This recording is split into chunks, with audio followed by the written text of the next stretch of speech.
Bon, du coup, là, on se retrouve pour le deuxième vlog de la chaîne. Un vlog pour Pipriac. Donc là, on est le mercredi 9 juillet. Il est 19h30. On est en train de préparer la machine tranquillement pour pouvoir la charger demain. Partir du coup vendredi après le taf, donc vers 17h, 17h30. Donc arriver là-bas 20h30, sachant. Parce que entre temps, j'ai voulu vous sortir un vlog à Belleville, sauf que j'ai pas eu le temps. Et à Beau, il n'y avait pas eu assez de contenu pour le poster, donc je trouvais pas ça utile de le poster, sachant qu'il n'y avait que 10 minutes de vidéo. Là, on est jeudi 10 juillet, on va charger le cardio dans 20 minutes après manger. Mais juste regardez l'état de la remorque à l'intérieur. Ça, c'est blindé. Toute la terre là, c'est blindé. Regardez-moi ça. Il y a des traces de partout. Donc, c'est encore mal nettoyé ça. Donc, c'est parti quoi. Je vais laver ça et on se retrouve après.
Bonne soirée.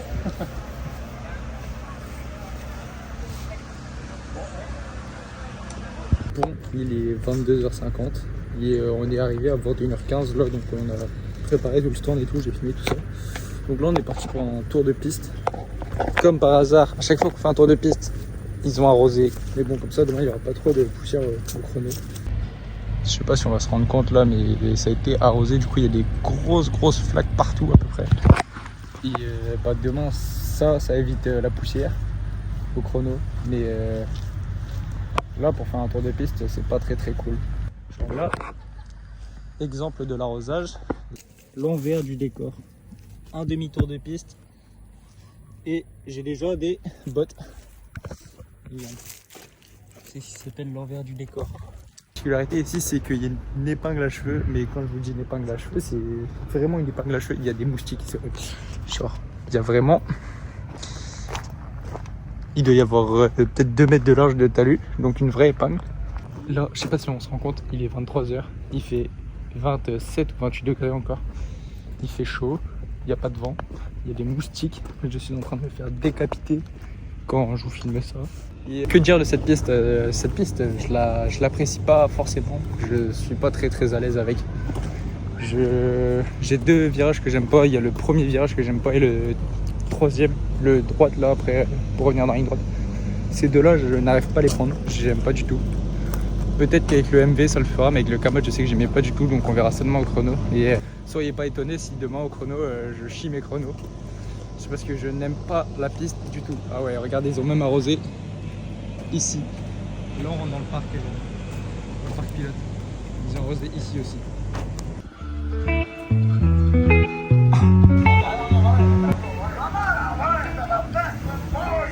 Le genou sur TikTok. Ta gueule.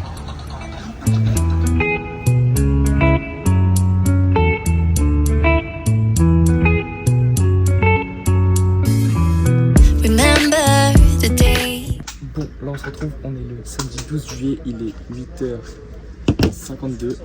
Là, on finit de préparer la machine pour les chronos. Du coup, pour les chronos, je pars dernière série, donc c'est qui tout. Si je me tape à l'arrosage, je suis bien parce que du coup, j'aurai une piste sèche pour aller chercher un temps, mais il faut que je gère mes chronos, il faut que je gère la stratégie aussi, ce qui va être plus compliqué.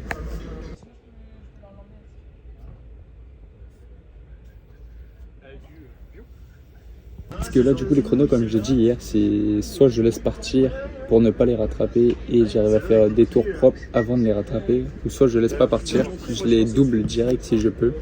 Comme ça, je m'offre une piste dégagée devant et je peux tenter quelque chose.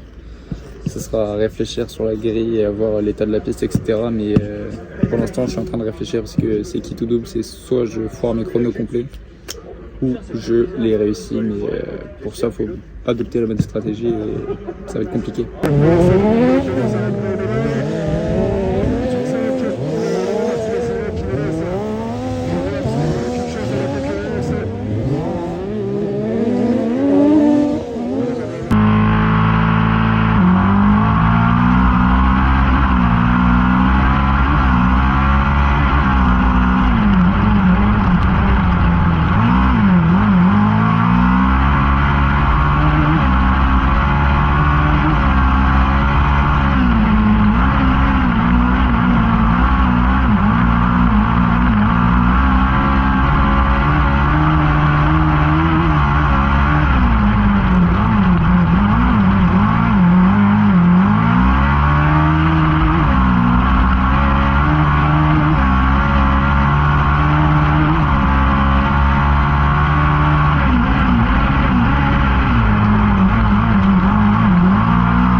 Là il est 13h20, je viens de faire les chronos à 11h.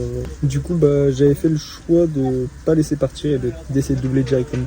Sauf que ça n'a pas payé, je suis resté bloqué 4 tours. Je fais mon meilleur temps dans le premier tour, donc c'est le tour où on part de la grille, donc vraiment un tour nul. Donc je suis très loin au chrono, enfin je fais 14, mais sur la piste je suis très loin. Du coup là on part pour la première manche tout à l'heure, je pars 3e ligne, 2e choix je crois, donc j'aurai le choix sur la grille.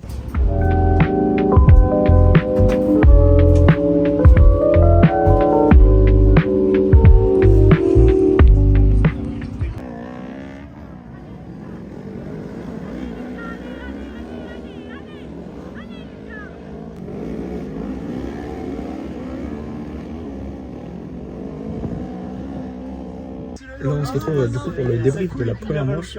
Première manche je sors 4 après un départ de la 3e ligne, donc je fais 3 tours 4 et après un contact avec un concurrent m'éjecte dans le talus, donc le temps que je repars 7 ou 8 et j'arrive à remonter dans la ligne droite. Après je remonte 2 places, donc je finis 6 et du coup là on se retrouve pour la deuxième manche, là, on va partir dans quelques minutes, donc voilà, il fait très chaud.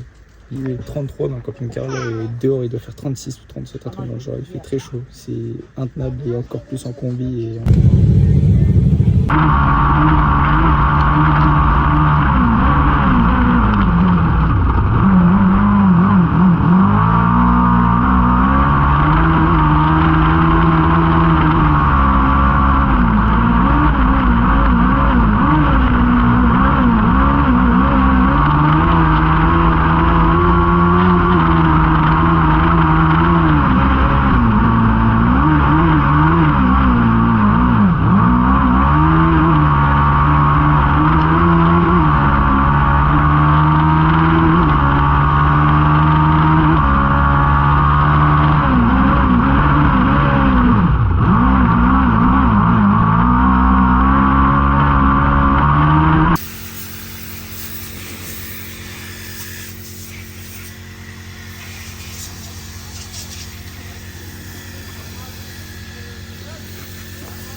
Bon, pour montrer ce que ça donne le virage que j'aime pas déjà, c'est le premier virage là, c'est le T1. C'est un droite qui ferme, sauf qu'il y a du bitume. Et il est très de ouf parce que t'as pas de train avant. Et le train avant te pousse là-bas à l'extérieur. Et du coup, quand t'es 15 là, tu enfermes soit quelqu'un là-bas, soit tu vas taper le tas. Il y a à droite un petit coucher de soleil et tout, c'est plutôt pas mal. Bon, du coup, j'en profite pour faire le débrief de la deuxième manche. Allez, tu peux recommencer. Du coup, j'en profite pour faire le débrief de la deuxième manche. Je sors 5 et exactement dans ce virage-là, je fais l'extérieur à un mec et je sors 4. Et après, je reste 4 tout le long avec une bonne distance sur les autres et avec une bonne distance avec les 3 premiers parce que j'étais à ramasse complet au niveau du train avant. La piste veut ça, donc on a beau chercher des réglages, ça sert absolument à rien de se faire chier, il faut juste rouler. C'est ce virage là que j'aime pas, c'est le T3. En fait ici, si tu le mets pas en glisse, t'as pas de train avant. Et si t'as pas de train avant, tu tires tout droit dans le talus qui est au fond de l'autre côté. Et du coup, il faut trouver le bon compromis entre la glisse, mais pas trop glisser quand même parce qu'il y a du bitume et quand le bitume est trempé, tu pars en tête à queue. Et du coup, il y a un compromis à trouver entre la glisse et garder du train avant sans en avoir forcément parce que du coup, le bitume fait que tu perds vachement ton train avant et que tu finis au fond dans le talus là-bas. Et c'est ce bitume-là, là, cette portion-là. Parce que là, en fait, on arrive en glisse et quand c'est trempé, on se déporte et on finit là-bas. Et là, la longue ligne droite de Piprey qui est vraiment... Hier, il faisait nuit quand je faisais ça. Du coup, ici, la particularité, c'est cette épingle. Alors, quand on est un spectateur, on s'en rend pas compte. Quand on regarde en vidéo, on s'en rend pas compte. Mais je peux vous dire que quand on est dans le kart et qu'on arrive à 15 là et qu'il y a de la poussière et qu'on voit même pas la corde, c'est très drôle. C'est tout au pif.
Débrief de la troisième manche, je pars deuxième ligne de choix, je prends l'intérieur.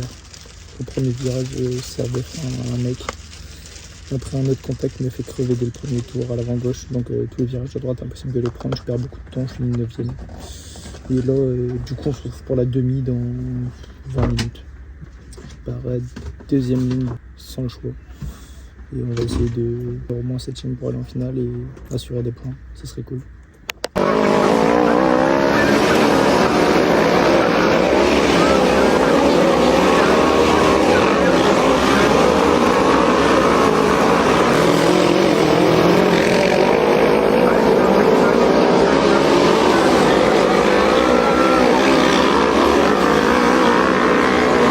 Débrief de la demi où je partais à la deuxième ligne.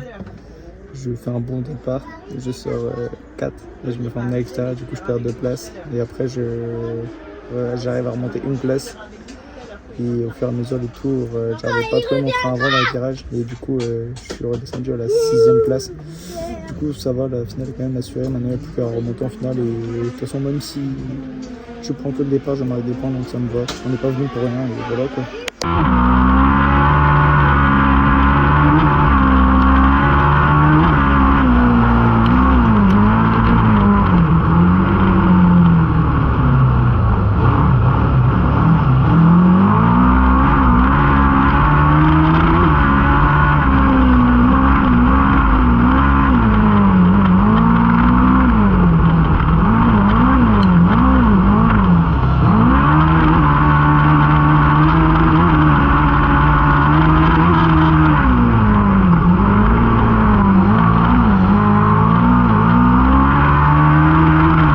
Je fais le débrief de la finale maintenant, après avoir lavé le kart. Du coup, je partais 5ème ligne, je laisse tout le monde partir en pensant que ça allait s'accrocher au premier virage, sauf qu'il ne se passe rien du tout. Je sors 13 et je reste 13 toute la finale, j'arrive pas à remonter. J'étais pas dans un bon rythme mais je faisais plein d'erreurs. Donc voilà, donc, je fais 13 sur 30 du coup au cumul. C'est pas dingue, je reste 11ème au général. Et maintenant, place à 3 semaines de pause et on se retrouve à Fénu le 9-10 août, pardon.